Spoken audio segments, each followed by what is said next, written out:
In the previous PPTs, we have been talking about reading to interpret tones. We learned how do tones refer to attitude, emotions, quality, and conveyed by the person through words, structure, and style. Closing that, we are coming forward with writing with clarity and reader focus. Effective writing is not about using big words, it's about big, clear, cautious, and focus on the reader's needs. Now, what does that mean? That means writing with clarity and reader's focus means expressing your ideas in a way that is easy to understand, purposeful, engaging, to be clear about why you are writing, to inform or to entertain. That means effective writing can be much easier with good words where you can express yourself with lots of clarity, where the other person understands the clarity in your words, where you understand the purpose of his speaking, where the person who is talking to you or who is dropping a message to you or who is trying to communicate or convey something to you, this his focus, his thought process is very clear to you. Why does that matter? Clear writing saves time, avoids confusion, and helps you make an impact whether you are writing emails, reports, or messages. Clarity is the key to being understood and respected. Now, let's talk about this. Clear writing saves time. Something which you are clear and focused about, if you write it exactly in points with the version, it avoids confusions, it saves your time. You don't have to repeat the same thing twice, thrice to make the other person understand. It helps you make a better impact. Why? If you're clear, you're focused, you're taken as a better communicating person, whether you're writing emails, reports, or messages. Clarity is the key to being understood and respected. This is a very meaningful thing. Clarity in writing gives a very good perception to the other person. First, that you're very clear, you're focused, you know what you want, you know what you're asking for, you know what is your desire, and you can communicate the same to the other person with less wastage of time, with letting less confusions, letting less conflicts happen. Key principles of clear writing. Start with a purpose. In any case, we have to write to communicate. There are different modes of communication. One was reading, the other is writing, the next would be speaking. Talking about writing, we need to start with a purpose. Know your goal. That means you should know what you have to write about, what is your intent of writing, and what do you want to convey. What do you want the reader to understand, feel, or do? That is the purpose. Start with a purpose. If you write anything random, like you have one thought process, you are putting 10 thought processes in onto the paper, you are giving that paper across to the other person, he's getting confused, he's not aware of what exactly you are looking forward to. It creates total confusion. It creates an understanding to the other person that you're not at all liable and into the system. You're not clear, your thought process is not clear. So start with a purpose, know your goal, what do you want the reader to understand, what do you want him to feel, and after listening to your thought process or reading your thought process, he knows what he has to do. State the purpose early. State the purpose early means close whatever you are thinking in short and precise form, so that the other person is understanding your thought process, you're wasting less time in explaining more. Example, I wanted to discuss something that happened last week. I am writing to explain the changes in the team schedule. That means I wanted to discuss something that happened last week.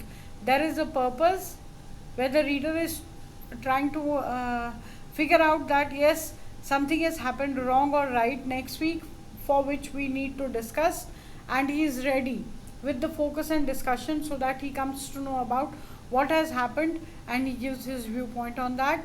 I am writing to explain the changes in the team schedule. The next example is we write for changing schedules, for maintaining any kind of data, whatever it is. Your language in the writing should be so precise that the meaning should be clear to the person who is going through your message. Use simple and specific words. This is very important. Simple words are important, specific words are important, because if you are not using specific words, if you are not being up to the mark, you can be taken as, they can be various things. You should be very clear. You should not be using, avoid jargons, fancy words, unclear expressions.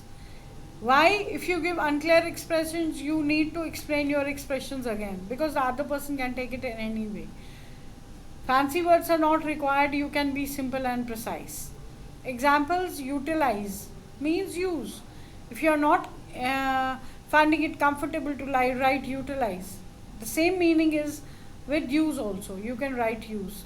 Kindly revert back. Please reply. As per our previous conversation, as we discussed earlier. So the examples here are mentioning that your language can be specific, simple and precise. Whereas whatever is written in the jargons have the same meanings. They carry the same meanings, but it is not at all important that the other person, that the reader who is taking your text, who is getting your text, is aware of the meaning of these sentences which we are talking in examples.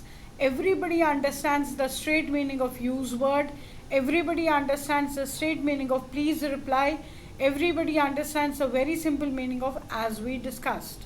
So it is better to keep your message, to keep your word choice very simple, so that it is very understood to the other person and you save on time. Stick to an idea per sentence. Whatever you're talking about, you should stick to that idea per sentence. That means long complicated sentences confuse the reader. That is true. If you keep sentences long, whereas the meaning of that sentence after 50 lines would be the same, it is better to commence your lines, your words, your meanings in very short and precise form, where the reader is not getting confused over what you are trying to explain or what you are trying to tell him. For example, in reference to our last conversation which happened after the meeting, I am writing this mail to inform you that the files have not yet been received, and it would be great if you could come send them by tomorrow if possible. This is a very big message, whereas this is a very, very big paragraph, whereas your message is simply to make the other person understand that you have received the file, you will discuss it in the meeting and you will send it tomorrow. Simple. Whereas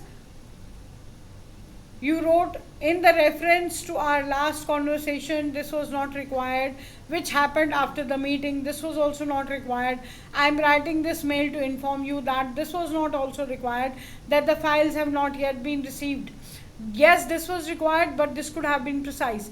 The third line is giving the meaning of the paragraph. So why these first two lines? They are not required. Example is made to make you understand that this message is too big, whereas you have to be very precise. So being precise, you can write, I haven't received the file, we discussed after the meeting, could you send it by tomorrow? That's it. That closes the verdict, the meaning of your thought process, where you are talking about certain files which were discussed in the meeting and you've not received them, you want to receive them, so please send them tomorrow. Your word, your sentence, your formation should not be long, it should not be complicated, it should not be confusing. The reader should not take more time to understand it. The reader should not put in his own words to lengthen the meaning of the sentence should be precise. Use active voice. Write in a way that shows you who is doing what.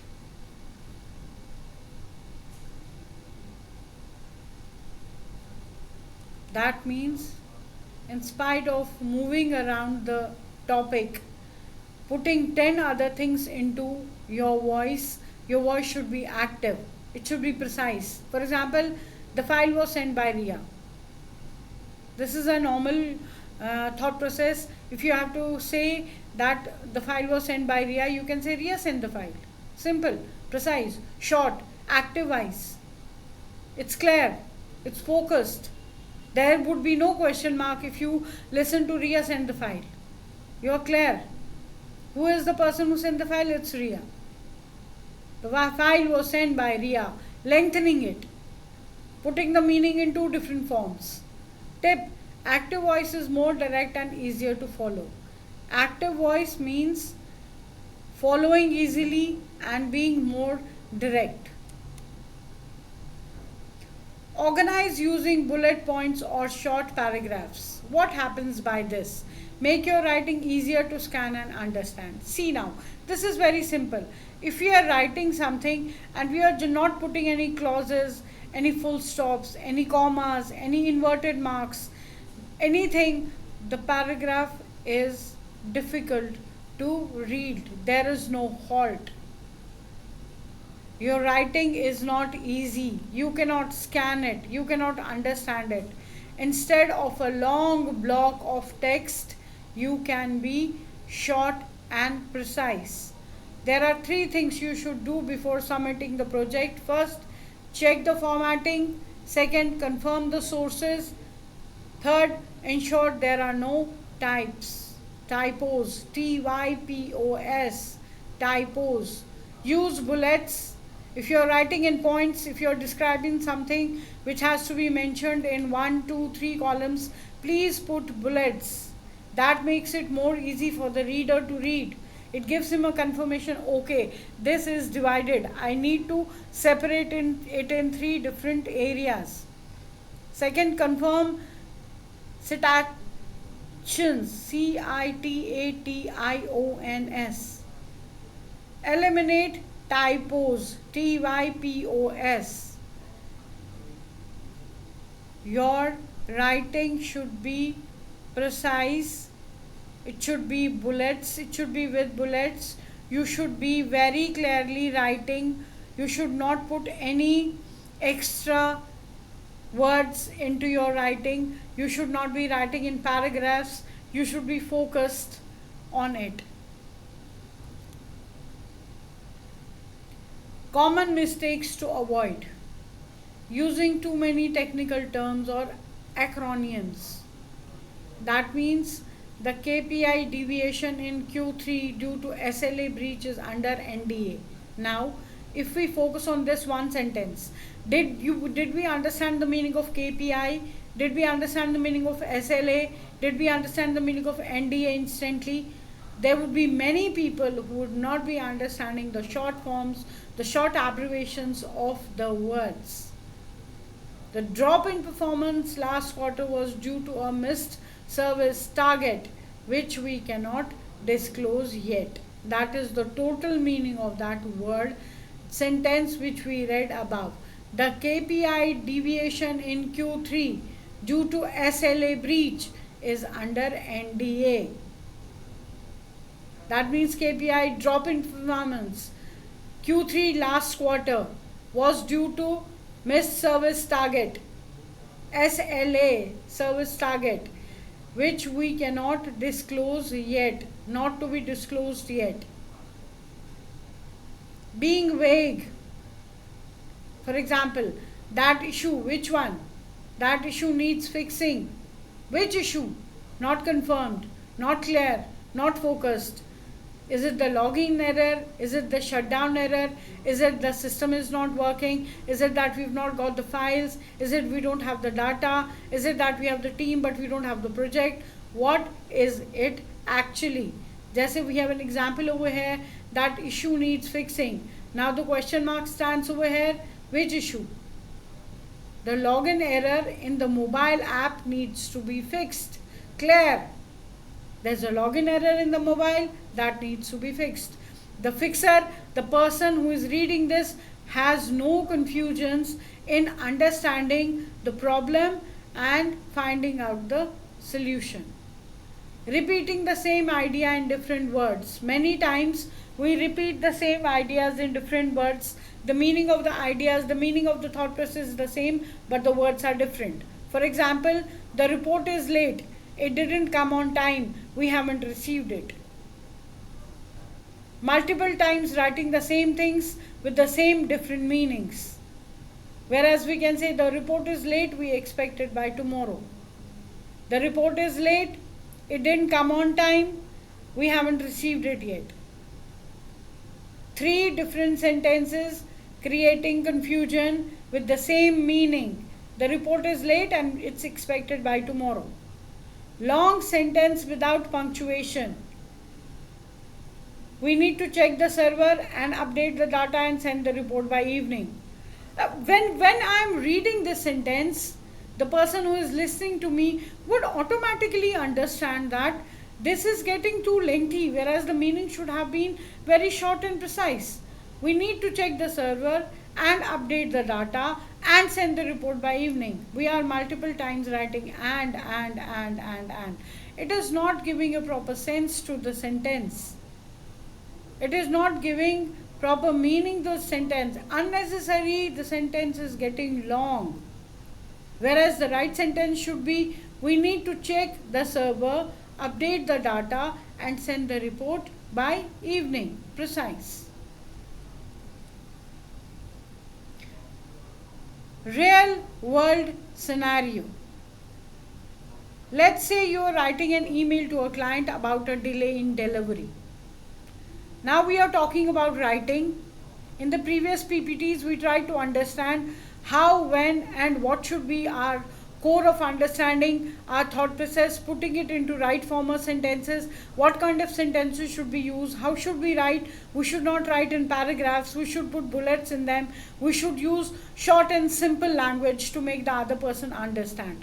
Now coming to the real world scenario. Let's say you are writing an email to a client about a delay in the delivery. Now here is what you could apply clarity and focus. Without clarity. Now I'm talking about without clarity. There is a delay in your order, we are working on it. This is without clarity. समझ में आ गया. We also know that there is a delay in the order. You're working on it, but till when? The question which comes to your mind, till when?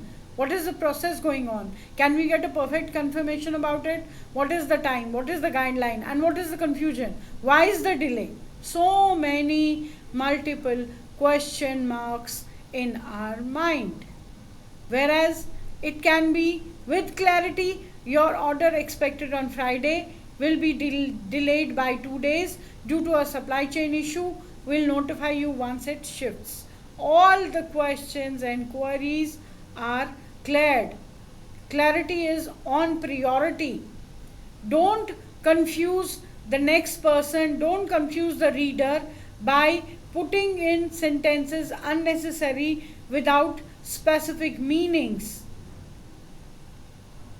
Without clarity wala sentence, if we go through that sentence, what can we read? There is a delay in your order, we are working on it. Exactly the moment we read this, what comes to our mind? Where is the delay? What is the problem? What are they working on? When is it? When am I going to get it? There is no clarity. Wherein the same clarity wala sentence we are reading, we have all the clarity. Your order expected on Friday, we know we are getting it on Friday. It is delayed by 2 days. We are not going to get it in the next 2 days. Due to supply chain issue, there is some problem with the supply chain. We'll notify you once it shifts. जैसे ही वो shift कर देंगे, we'll come to know about it. 7 question marks are answered automatically by the clarity of answering the sentence or the question. Notice how the second version provides specific information, gives the reason for delay and sets expectation. This should be the way of writing. This should be the scenario of real world writing. Thank you.